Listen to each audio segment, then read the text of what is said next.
Good evening and a warm welcome to State of Business, our television's primetime business news bulletin. I'm Indivari Amwatha. We take a look at tonight's headlines first.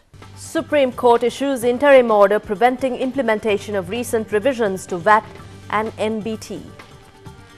And Board of Investment signs new investment agreements worth $982 million in June. The Supreme Court today issued an interim order preventing the implementation of the recent revisions made to the value-added tax and the nation-building tax until the relevant legislation is passed by Parliament. The bench of judges comprising Chief Justice K. Sripavan and Judges Bhuwaneka Aluvihare and Prasanna Jayawardena issued the order.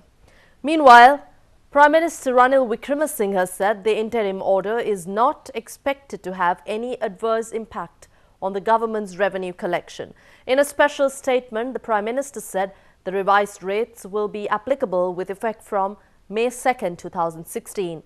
The VAT Amendment Bill has already been presented to the Parliament for the first reading on 8 July this year, and the second reading is expected on the 23rd of July 2016.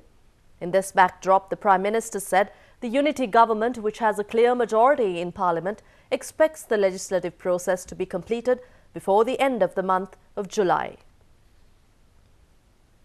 And the Socialist Alliance is also expressed views on the developments pertaining to value-added tax at a media briefing convened today.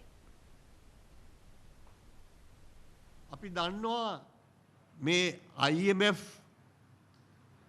ආර්ථික ලෙඩවලට ඉදිරිපත් කරන බෙහෙතේ මේ කොන්දේසියක් අනිවාර්ය කොන්දේසියක් තමයි වක්‍ර බදු වැඩි කිරීම. VAT බද්ද NDT මේ ජාතික සංවර්ධන බද්ද මෙවැනි බදු හරහා සාමාන්‍ය ජනතාවගෙන් බදු එකතු කිරීම. අපි දන්නවා දැන් බඩු මිල හෝගාලා වැඩි වෙලා තියෙන ආකාරයේ අයවැය විශාල පරතරයක් තියෙනකොට ඒක වාගේම විදේශ විනිමය පරතරය දිනෙන් දින වැඩි වෙනකොට අපේ විදේශ විනිමය ණයබර වැඩි වෙනකොට මේක අත්හරින්න යනවද නැහැ. මේවා බොරු. මේවා ජනතාව රවටනවා. And on to Brexit reactions. Modi's Investor Service says that the United Kingdom's vote to leave the European Union will not have a significant credit impact on Asia-Pacific sovereigns, but dependence on external finances poses a vulnerability from some countries. Although lower GDP growth in the UK could dampen deep demand for products from the rest of the world, Asia-Pacific's direct trade linkages with the country are generally limited. Still, potential market volatility resulting from Brexit would affect Asia-Pacific sovereigns that depend on external financing, says Modi's. In addition, Modi said that both Mongolia and, to a lesser extent, Sri Lanka have significant debt repayments due in 2016. Consequently, any severe and prolonged market volatility could heighten balance of payment pressures for the two sovereigns. In addition, elevated government debt in both countries would constrain fiscal policy room to offset the impact of weaker external flows on GDP growth. And the Janata Vimukthi Peramuna MP and chairman of COPE Sunil Handunnetti points out that people who engage in white-collar crimes are expressing opposition to the proposed National Audit Act. He said this addressing media in Batramulla today. අපි ආණ්ඩුවට යෝජනා කරන්නේ ආණ්ඩුවට බල කරන්නේ ආණ්ඩුව විගණන සේවා පනත සංශෝධනයකින් තොරව පාර්ලිමේන්තුවට ගේන්න ඕන. ආණ්ඩුවට සංශෝධන තියෙනවා නම් පනතට දාලව කැබිනට් අනුකමිටු වලින් නෙමෙයි රටටම පේන පාර්ලිමේන්තුවේ සංශෝධන ගේන්න ඕන. ඒතර පාර්ලිමේන්තුවේ ඒගොල්ලන්ට තියෙන ඔලු ගෙඩි ගානේ බහුතරෙන් සම්මත කරගත්තත් රටේ ජනතාව දන්නවා ආණ්ඩුව මොකද්ද හංගන්න හැදුවේ කියලා. විගණන සේවා කොමිසම පිහිටෙව්වට අපි හොරු අල්ලන්න දෙන්නේ නැහැ කියලා ආණ්ඩුව කියන පණිවිඩය තමයි මේ පනත ක්‍රියාවට නැගීම ප්‍රමාද කිරීමෙන් මේ කරන්නේ. We take a short break. We'll be back with more on the other side.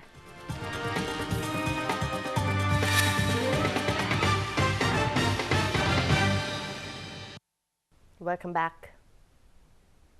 The Board of Investment says it has signed 46 new investment agreements in June worth $982 million. The projects cover manufacturing, construction, mixed development, hotel, mini hydropower, trading house, solar power, apparel, research and development and education sectors. The BOI said once they begin operating, these projects will generate an estimated 8,000 new direct employment opportunities. 11 agreements have been signed to set up new apartment complexes with investments worth $259 million, and it will generate 900 direct job opportunities. The manufacturing sector has attracted an estimated investment of $296 million, and it would generate 2,400 employment opportunities. And the United Nations Population Fund highlights that the Sri Lankan policymakers and health regulators must consider effective health and population measures in response to the country's large youth population and aging population. UNFPA representative Elaine Sabina said, despite Sri Lanka showing progress, many more efforts are required to fully eradicate a wide range of diseases and address many different, persistent and emerging health issues in the country. He was speaking at an event to launch the National Survey on Self-Reported Health in Sri Lanka 2014. The Department of Census and Statistics launched the National Survey on Self-Reported Health in Sri Lanka 2014, which is believed to be the first island-wide survey of its sort, as it is self-reported sans medical tests or clinical examination. The extensive report contains information on a range of chronic and acute illnesses prevalent among the total Sri Lankan population. It has wide-ranging implications which reveal, for example, that almost 18% of the total population of Sri Lanka is faced with some form of chronic illness. Among that is the 25 to 29-year age group that experiences the highest percentage of illness, with the 60 and above age group following close behind. With Sri Lanka facing a large youth cohort and at the same time an aging population, it is of utmost importance for the government, health officials, health service providers and policymakers to take the necessary measures and to effectively guide planning, policy and programs in relation to health and population development. Yes, Stock Watch coming up next after this break.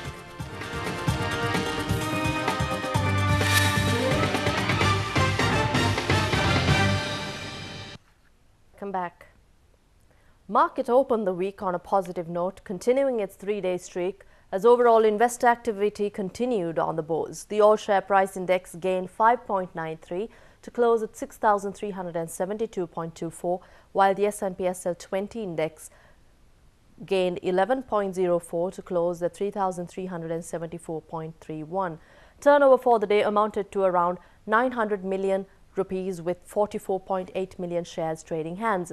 The top contributor to turnover was John Keells Holdings with 432.7 million rupees, followed by Ceylon Bank with 183.2 million rupees and John Keells Holdings Warrant 23, 51.1 million rupees.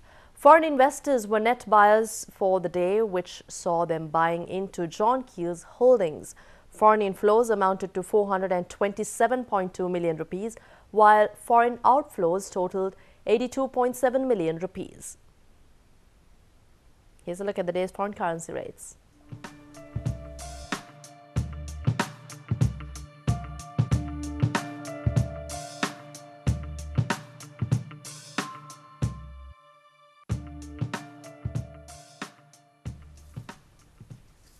And that wraps up tonight's edition of State of Business. We'll see you again tomorrow, same time. Good night.